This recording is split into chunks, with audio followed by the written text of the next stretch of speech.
Hello, my name is Abigail and I'm in Miss Lee Park's class. The title of my story is Infected. Piper, they brought Alice and her mom in today. It's that horrible disease, and they still haven't found a way to stop it, Mom said as she came home from another day of work at the hospital. They had to be put in isolation away from the other patients and nurses. I wasn't allowed to see them because only the doctors with the special gear are allowed to be with them. Is it the same as what Abby had? The sickness that killed her? I asked. A tear rolled down my cheek at the thought of my best friend who had died a week earlier. My mom's phone rang, making me jump. Hello? What? Okay, do everything you can. I'll be there. Piper, Alice is going into hyperventilation and they need me. I'll be back soon. I love you. Bye. Mom pulled her hair up into a swift ponytail and she rushed out the door. I didn't know how long she was going to be gone. I was nervous about it, though. I know that it's kind of ridiculous that a 14-year-old is afraid of being home alone, but I have a mental disability. I was born a month early and my immune system and brain hadn't properly developed yet. All I know about it is that it's why I have one blue eye, one brown eye, and I can't read or write. About 3 weeks earlier, miners struck a cave of rare new gems. People are saying that a new species of tiny bugs was released from the cave, and they're poisonous. You can't see them coming, and they are only about as wide as a strand of hair, and they're called the lyces. When they sting you, tally acid weakens your brain and lungs, and you get the new disease called serentine, and you die. Hundreds of people have been fatally stung, including my best friend Abby. Out of nowhere, the front door burst open, and about a dozen heavily armed men poured into my house. I screamed and ran into the kitchen. The man who looked to be the leader walked toward me. Is this the home of Alyssa, Joshua, and Piper Jones? He demanded. Yes. Is there a problem, sir? I sputtered, completely failing at sounding tough. Where are your parents? Where are all your medical supplies? He yelled. I refused to speak. Now show me a warrant or get out, I spat. I regretted saying that after I saw his face get red. He grabbed me by the arm. I'm sorry, man, but you're going to have to come with us. Hey, let go of me! What do you want? Get out of my house! I screamed. I kicked him and ran up the stairs to my bedroom. I slammed and locked the door just as they started pounding. Open this door right now! Our intentions are classified until you come with us, he yelled, but I wouldn't listen. I grabbed my emergency pack and jumped out the window. When I landed, sharp pain was shot through my feet. I yelped as I was sent sprawling onto the ground. I scrambled to my feet and ran for the forest ahead of me. I got out my phone and dialed my mom's number. It was nerve-wracking just to hear the endless ring, ring, ring.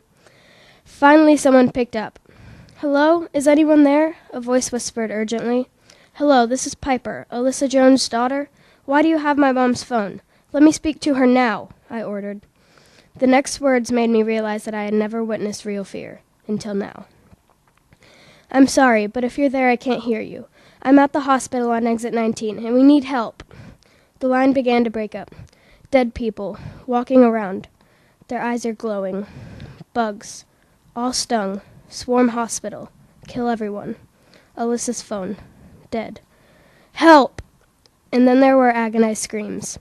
My stomach lurched, and I bent over and threw up. She said that all the workers had been bitten, and she had Alyssa's phone, who was dead. From the screaming, I thought that she had most likely been found by the dead people or the bugs. I fell to my knees and cried. I cried because my mom was dead. I cried because the world was falling apart. I cried because I had just listened to an innocent woman being killed by bugs.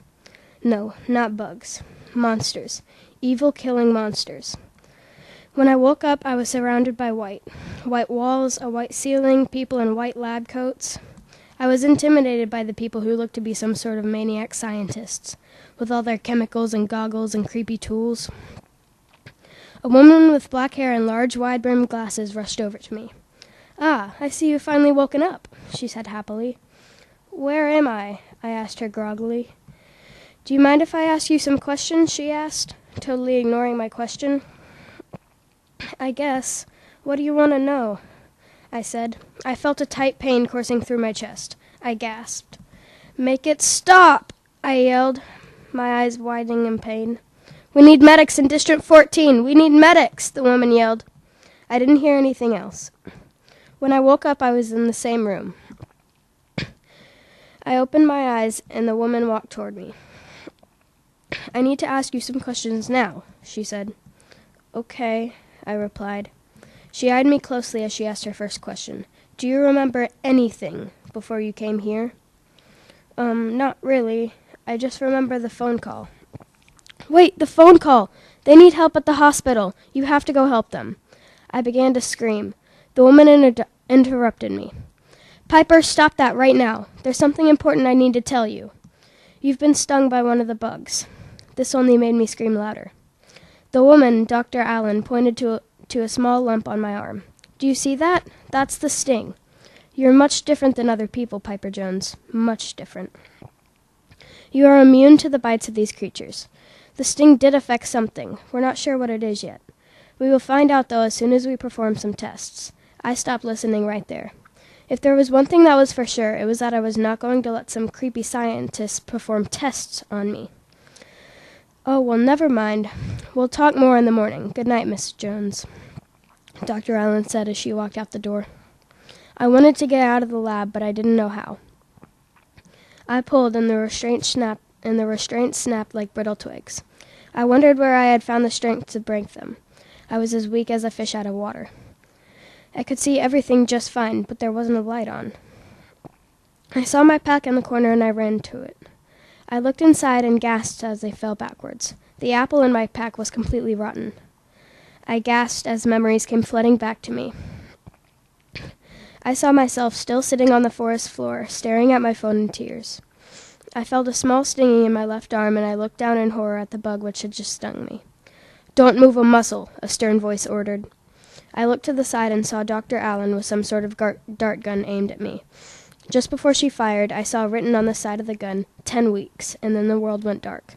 But then there was light. The science lab lit up, pulling me from my visions. Stand up and get your hands where I can see them or I'll shoot, a familiar voice said. I stood up and put my hands on my head. I turned around and faced the man who had tried to take me from my house. I looked him in the eyes.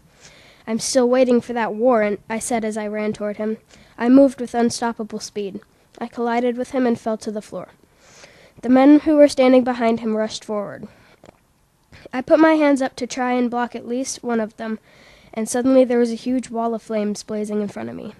I screamed as the flames engulfed me, and I opened my eyes and realized that I was inside the flames, but my entire body was unharmed by the intense heat. The men stared at me in horror as I walked out of the flames. Lead me to the exit, I told them. A short man came out of the crowd and pointed down a narrow corridor. Show me, I told him. We walked down the passageway, and he fumbled around with his keys for a while until finally opening the door in the ceiling. Thank you, I said as I disappeared up the ladder. When I emerged from the lab, I was in the small rock cave hideout I'd had when I was young. I wondered if the lab had been there all along. I decided to see where the fire had come from, me or some chemicals in the lab. I ran to the small clearing in the center of the woods. I reached my arms out as I had done before, and nothing happened. I tried again, and this time there was a harsh tingling in my arms, and water poured from them.